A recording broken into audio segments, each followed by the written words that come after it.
오늘 우리가 읽은 신명기 17장 14절 이하의 말씀을 중심으로 예수님은 나를 선하게 다스리시는 왕이십니다. 이런 고백을 같이 나누면서 은혜를 받고자 합니다. 예수님은 나를 선하게 다스리는 왕이십니다. 켈빈주의 라스베가스 공항에 가다라는 그런 책이 있어요. 재미있는 책이죠. 이 책은 켈빈주의가 오늘 현대 문명 또 문화 속에서 어떻게 적용이 될까 하는 그런 부분을 쓴 작지만 재미있는 책입니다. 그 책에 이런 내용이 있어요. 사람들은 기도하는 사람들을 보면서 이렇게 말한다는 것입니다. 기도만 하지 말고 행동을 해야지. 그런 얘기 여러분 많이 들으시죠? 기도만 하면 뭐 하느냐고, 가서 뭘 행동을 해야지. 그러나 그 책에서 이렇게 얘기합니다. 기도는 최고의 행동이다. 기도는 우주의 통치자에게 탄원하는 행위이다. 기도는 최고의 법정에서 최후 진술을 하는 것과 같은 행동이다. 이렇게 설명하는 거예요. 한마디로 말한다면은 우리가 세상에서 여러 가지 행동을 하지만은 가장 중요하고 가장 강력하고 가장 큰 것이 기도하는 것이라는 거예요. 여러분 그렇게 믿으시죠? 사랑하는 새벽기도 용사 여러분, 여러분은 아무 행동도 하지 못하는 무력한 자들이 아니라 그 어떤 행동보다도 크고 더 강력하고 더 놀라운 행동을 하는 자들이라 하는 그런 믿음을 가지시고 새벽마다 이 자리에 나오시는 여러분들이 되기를 부탁을 드립니다. 가족을 위해서, 가정을 위해서, 교회를 위해서, 이 민족과 나라를 위해서 그 누구도 할 수 없는, 비교할 수 없는 강력한 행동을 새벽마다 여러분들이 하고 있다는 것을 믿고 그렇게 기도하는 여러분이 되시길 바랍니다. 오늘 본문 신명기 17장 14절부터 20절은 모세오경 중에서, 여러분 모세오경을 창세기, 출애굽기, 레위기, 민수기, 신명기, 이걸 모세오경이라고 그러죠. 토라라 얘기하는 이 모세오경 중에서 왕권 사상을 다루는 유일한 본문이 오늘 본문입니다. 왕권 사상을 다루는 토라 중에서 이스라엘의 왕도와 이방 나라의 왕도는 다른 것입니다. 이스라엘의 왕은 신정 체제 하에서, 신정국가라고 그러죠. 신정 체제 하에서 하나님의 대리자일 뿐이에요. 왕은 하나님이 직접 뭐를 할 수가 없으니까 그 대리자를 세운 존재가 바로 왕이라는 것입니다. 그래서 왕은 주권자가 아니에요. 주권자는 누구냐면 하나님이십니다. 따라서 왕은 백성 위에 군림하는 자가 아니라 백성을 가족같이 여기고 사랑하고 섬기는 존재, 이게 왕이에요. 반면 이방 나라의 왕은 어떤 것이냐면 왕정 체제 하에서 주권자입니다. 백성은 그의 신민으로서 왕의 다스림을 받아야 돼요. 왕은 그 백성을 살릴 수도 있고 죽일 수도 있습니다. 이방의 왕도와 이스라엘 왕도의 다른 점이에요. 여러분 아시죠? 이 부분을 우리가 잘 선명하게 여러분들이 파악하는 것이 중요합니다. 이스라엘의 왕도는 왕이 주권자가 아니라 하나님이 주권자이고, 왕은 그럼 무엇이냐? 하나님을 대리하는 통치자일 뿐, 대리인일 뿐이다 한 얘기입니다.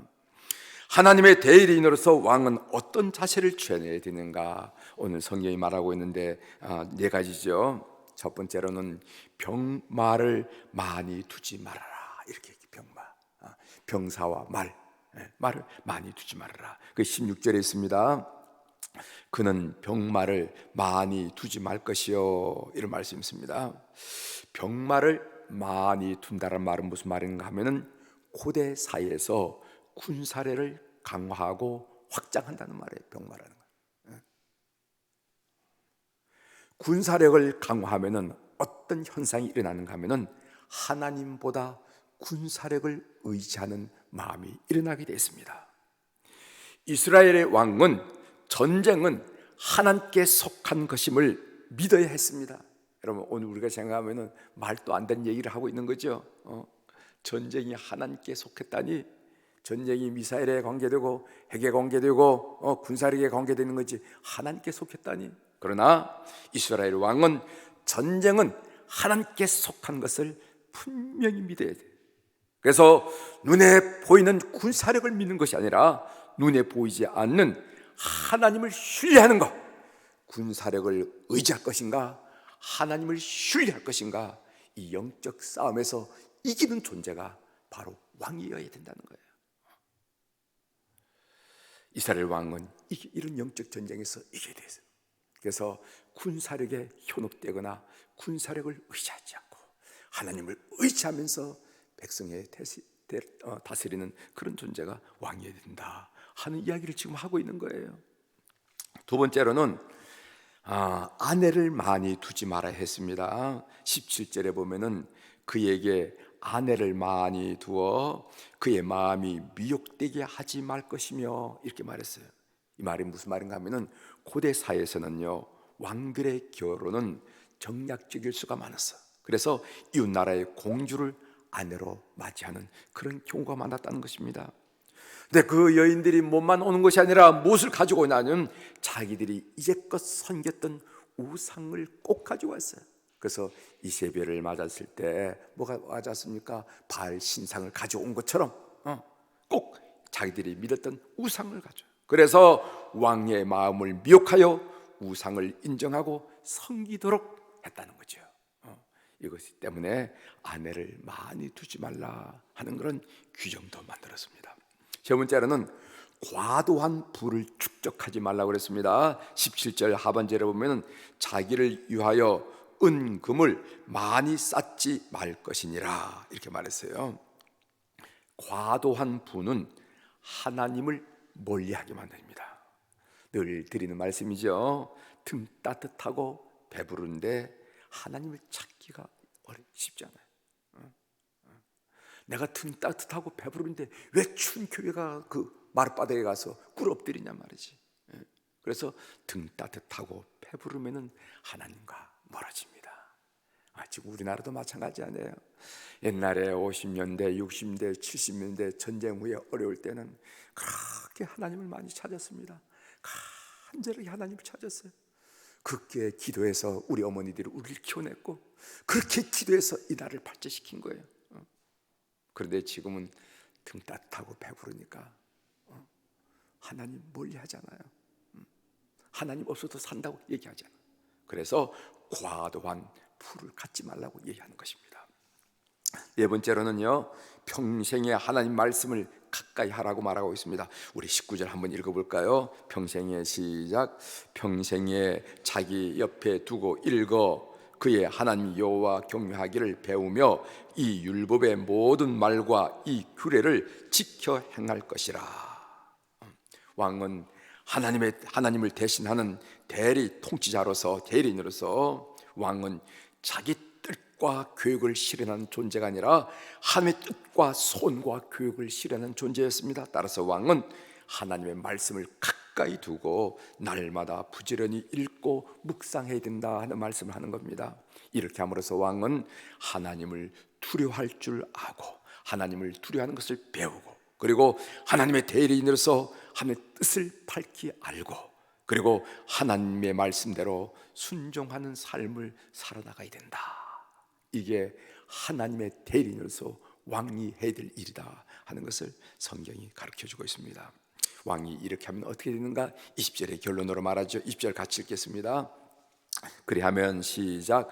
그리하면 그의 마음이 그의 형제 위에 교만하지 아니하고 이 명령에서 떠나 좌로나 우로나 치우치지 아니하리니 이스라엘 중에서 그와 그의 자손이 왕 위에 있는 날이 장구하리라. 장구하리라. 이렇게 왕이 왕도를 지킬 때 그 날이 장구한다. 그 왕조가 길어진다는 겁니다. 다윗 왕조가 길어진다 한 얘기를 우리에게 말씀하고 계십니다. 나가는 말로 여러분들이 말씀드립니다. 우리는 예수님을 나의 구원자, 나의 주, 그리고 나의 왕이심을 믿고 고백합니다. 여러분 그렇게 고백하시죠?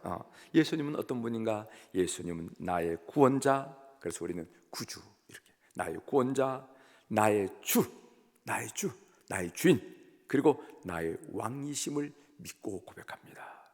나의 구원자란 무엇입니까? 예수님 나를 선택하시고 의롭게 하시고 성화시키고 완전케 하시는 구원자, 이 구원자. 나의 주란 말은 무슨 말입니까? 내 삶의 주인으로 고백하고 나는 그의 종으로 인정하는 것을 보고 나의 주라 하는 고백이에요. 이 주란 말은요, 소유와 관계된 고백입니다. 소유. 내 시간도, 내 재능도, 내 물질도, 내 삶도 주님의 것입니다. 저는 주님 종할래요. 그래서 언제든지 주님의 뜻대로 내 삶을 사용하기를 원합니다. 이런 찬양이 있죠. 이런 고백. 네, 이게 바로 주라는 고백이에요. 이 주는 소유와 관계된 고백으로서 내 모든 것은 주님의 것입니다. 그리고 나는 종일 뿐입니다. 이런 고백이에요. 왕이라는 고백이 뭔가? 이 왕은 내 삶의 전 영역에서 내 삶을 다스려 주십시오, 통치라는 고백입니다. 이스라엘의 왕이 그의 진정한 왕은 여호와 하나님이심을 인정하고 고백했듯이 우리는 나의 왕은 예수님이심을 인정하고 고백하는 존재. 여러분, 왕이라는 것은 다스림과 관계되는 그런 표현입니다. 하나님은 내 삶에 치밀한 교육을 가지시고 내 삶을 다스린다. 이것을 믿는 존재들이 우리 그리스도인이에요. 여러분 그렇게 믿으시죠? 하나님은 내 삶에 치밀한 여러분 이 집을 지으려면 설계도가 얼마나 치밀합니까? 치밀한 교육을 가지시고 내 삶을 다스린 분이 하나님. 그것을 우리가 당신은 나의 왕입니다 라는 고백 속에 담겨있는 그 표현이라는 것입니다. 예전에 아브라함을 다스렸듯이, 아브라함을 갈대 우르에서 뽑아서 다스렸듯이, 예전에 요셉을 다스렸듯이, 요셉을 또 예전에 다윗을 다스렸듯이 하나님은 나를 다스린 분이시다. 주님은 나의 왕이십니다. 예수님은 나의 왕이십니다. 그 고백이 의미하는 것이다. 그래서 우리가 어떤 상황을 만날지라도 항상 기뻐하고 범사에 감사하면서 그 다스림에 우리가 기뻐함으로 나가는 것이 우리 성도의 삶임을 믿는 여러분들이 되시길 바랍니다. 오늘 또 주님은 나에게 나를 선하게 다스리는 왕이십니다. 이런 고백을 하면서 자리에 일어나는 우리 교우들이 되기를 주의 이름으로 축원합니다.